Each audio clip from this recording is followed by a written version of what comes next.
Assalamualaikum warahmatullahi wabarakatuh. Kalau Anda tidak ingin bertemu saya, padahal Anda punya kesempatan untuk bertemu saya, dan hanya menghadirkan kertas untuk saya baca, Anda tidak layak jadi pesetelah berkuasa. Lagi-lagi cara Orde Baru yang digunakan. Tempo menyebut Prabowo sebagai produk gagal reformasi. Tempo menyebut anak Presiden Mas Gibran sebagai anak haram demokrasi. Tempo menyebut pasangan ini adalah pasangan terburuk di Pilpres era Indonesia modern, karena menggabungkan produk gagal reformasi dengan anak haram demokrasi. Dia tidak bisa bicara tentang perubahan seperti Anies Baswedan. Dia tidak bisa bicara perbaikan demokrasi seperti Ganjar Pranowo. Nggak bisa. Anda pemimpin. Jangan dipertontonkan bahwa Anda punya makanan mewah dan seolah-olah Anda menyapa rakyat Anda yang masih miskin. Sorry ya bos, silakan miskin. Saya pejabat, saya makan enak. Saya beli suara rakyat dengan susu dan makanan gratis. Mas Pejuang anti korupsi. Mas Ensat, ini ada keanehan Mas Ensat. Hari pertama kampanye, kok ada satu paslon yang santai-santai aja. Yang lain sudah belusukan ke sana kemari. Paslon nomor 2 ya, itu kelihatannya santai-santai aja. Ada yang tetap di kantornya. Pokoknya kayak ogah-ogahan kampanye. Apa mereka sudah menganggap bahwa mereka akan menang satu putaran? Kalau mereka anggap sudah pasti menang, buat apa kampanye-kampanye? Lagi pula bang, kampanye itu kan beresiko buat dua-duanya. Bagi Pak Prabowo, beresiko kesehatannya. Karena kesehatannya kurang bagus ya? Ya nampaknya kan begitu kan. Banyak juga sudah beredar dan katanya memang sudah sempat dirawat ini itu, saya nggak ngerti ya. Tapi dengan usia yang memang sudah di atas 70, ya harus menjaga stamina. Dan kampanye itu kan bukan hal yang tidak melelahkan kan, pasti melelahkan gitu. Dan kenapa saya bilang beresiko, ini juga bisa buat presiden kan, Mas Gibran. Jangan sampai kemudian ada blunder-blunder. Momentum politik ini juga bisa disebabkan oleh blundernya lawan kan. Kalau waktu di Jakarta itu Mas Anies mendapatkan keuntungan dari blunder politik lawan-lawannya. Seperti Ahok, AHY, Silviana Murni waktu itu kan. semua blunder. Ya blunder ya, dia naik terus. Nah itu menurut saya pasangan Prabowo Gibran itu dia menghindari blunder. Karena sudah beredar misalnya kan, ada beberapa pertanyaan yang tidak sanggup dijawab oleh Mas Gibran, mempersilahkan jubirnya untuk bicara. Kemudian dari Pak Prabowo juga, daripada dengerin pidato saya lebih baik joget saja. Nah itu kan kalau diulang-ulang bisa bahaya juga. Jadi pada saat blunder, nah itu tentu tidak menguntungkan. Makanya menurut saya, daripada kemudian kampanye blunder, tapi di sisi lain sudah ada infrastruktur yang menggerakkan, mendingan nggak usah. Kalau saya tidak salah sampai hari ketiga juga mereka masih belum kampanye. Jadi itu pilihan mereka sih. Tapi kan buat saya aneh, karena waktu kampanye yang diperbolehkan oleh KPU hanya 75 hari. Dan 75 hari itu tidak cukup untuk menjangkau seluruh Indonesia. Apakah kemudian mereka beranggapan bahwa bertemu dengan rakyat itu tidak penting? Yang paling penting suaranya. Nah itu kan, kalau kepikiran seperti itu kan, wah ini rakyat dikecilkan dong berarti. Ya pemilu 2024 ini kan bang, diikuti oleh 5 putra terbaik bangsa dan 1 putra presiden. Nah nampaknya yang paling dekat dengan putra presiden ini agak tenang-tenang juga. Jadi sedikit-sedikitnya joget-joget, kita jogetin aja. Tapi gini bang ya, ini saya mau ambil perspektif lain. Gibran ini kan anaknya Jokowi. Nah kalau Prabowo dan Jokowi suaranya bergabung, itu kan harusnya 100% cepat itu mereka. Ya oke lah, kalau ada diskon-diskon, kalau ini anaknya yang maju ya 80%. Jadi diskon 20-30%, 80% atau 70% lah. Tapi dari hasil survei sampai saat ini, termasuk survei Kedai Kopi, itu 40% aja susah banget itu. Artinya kan memang ada perlawanan dari rakyat gitu ya. Rakyat ini menggunakan kecerdasannya terhadap kehadiran pasangan ini juga gitu. Jadi kan harusnya kalau matematika dasarnya Prabowo plus Jokowi 100%. Karena Gibran kita diskon 70%. Tapi dari hasil survei sekarang 40% aja tertati-tati. Terakhir itu LSI Denny J 40,3%. Kalau Kedai Kopi 36%. nggak sampai 40 ya? Belum. Jadi itu kan ada sebuah fenomena yang rakyat juga menggunakan kecerdasannya. Perlawanannya mungkin ya? Perlawanan dengan menggunakan kecerdasan. Nah kalau kemudian pasangan ini menganggap remeh, tidak menggunakan waktu berkampanye untuk bertemu rakyat dan lebih percaya diri karena sudah yakin dengan kekuatan yang dia miliki saat ini pasti menang, artinya mereka meragukan meragukan kecerdasan perlawanan rakyat Indonesia. Apalagi kemudian Meragukan atau meremehkan? kayak meremehkan, boleh lah bang pakai kata-kata itu. Apalagi kalau benar katanya menggunakan, katanya nih ya, saya juga nggak tahu persis, menggunakan cara-cara strategi pada saat Bongbong Marcos menang di Filipina. saya yakin rakyat Indonesia punya pengalaman di demokrasi yang lebih baik dibandingkan Filipina. Jadi kalau kemudian dia pasang kartun-kartun yang lucu-lucu itu, apakah kemudian rakyat Indonesia akan memilih si kartun itu? Menurut saya sih belum tentu juga. Ini justru menggambarkan ke rakyat bahwa percaya diri mereka tuh tinggi sekali. Sehingga mereka tidak merasa perlu untuk turun menyapa rakyat. Mereka anggap pemilu sudah selesai. Satu putaran mereka pasti menang. Padahal mereka tidak bertemu dengan masyarakat. Oke lah, ada yang bilang, wah ini kan cukup banyak timnya. Tidak lah. Masa kampanye itu adalah masa paling tepat bagi rakyat Indonesia bertemu dengan calon presidennya. Untuk saling menyapa ya? Ya, jadi kecurigaan saya ada dua. Yang pertama, percaya diri bahwa mereka sudah yakin pasti menang. Kemudian yang kedua, menghindari blunder. Baik itu kesehatan Pak Prabowo maupun salah ucapnya anak presiden. Salah ucapnya anak presiden atau ketidakmampuan secara intelektual anak presiden. Nah, itu abang lebih berani lah. Paham? Ya, karena dia sering sekali menghindari itu. Kan ada beberapa event misalnya, ditanya nih sama Najwa ya, 13 tahun yang lalu jadi apa? Pak Mahfud bilang, wah saya jadi ketua MK. Muhaimin itu kan sudah berpartai dia. Gibran baru lulus gitu ya. Kemudian dia bicarakan kontroversi ijazahnya. Saya nggak mau masuk ke situ. Tapi kan sudah berkali-kali ada beberapa event itu begitu. Secara artikulasinya kurang pas. Kemudian kalau komunikasi politik lemahnya gitu kan. Komunikasi itu kan tidak, tapi bergaris lurus dengan intelektual. Jadi kalau kemudian Anda kesulitan untuk menjelaskan, maka yang harus Anda lakukan adalah membuktikan bahwa Anda memang memiliki intelektual yang bagus. Berarti kalau komunikasinya tidak sampai, secara teori memang intelektualnya terganggu ya?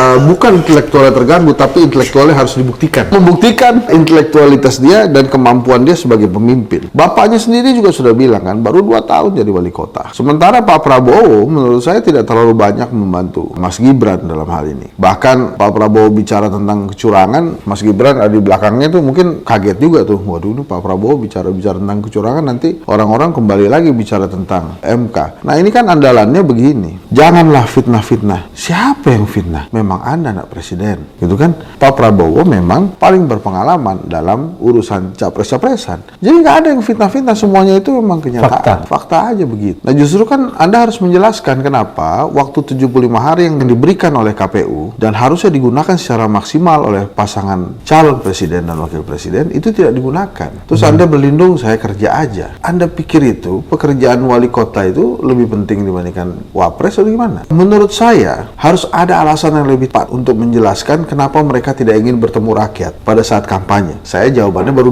2. Percaya diri bahwa mereka pasti menang gitu ya. Mungkin sudah punya caranya untuk menang. Kenapa dia percaya diri menang itu, Mas Jens? Kan dia punya Jokowi. Oh gitu. Punya anak presiden. Apa yang diharapkan dari Pak Jokowi sehingga dia menganggap dia harus menang? Kan begini Bang, kalau ada anak kita berkompetisi, kalau kita bisa involve usaha lah supaya anak kita itu tidak kalah, kan secara natural pasti dibantu. Melakukan semua upaya ya? Upaya supaya minimal anaknya juga kalau kalah, dia tidak malu-malu amat. Tapi ini yang dihadapi rakyat Indonesia, yang cerdas-cerdas, yang pintar-pintar, yang tidak sudi menukar suaranya dengan susu gratis atau makanan gratis, gitu kan? Jadi ini yang mesti digarisbawahi juga. Sekarang harusnya mereka lebih menghargai pemilu. Waktu yang disiapkan ya digunakan sehingga tidak menimbulkan pertanyaan yang aneh-aneh dan lucu-lucu. Tidak menimbulkan kecurigaan ya? Kecurigaan itu. Jadi kan hal ini kan membuat kita bayangkan siapa yang tidak kenal Mahfud MD?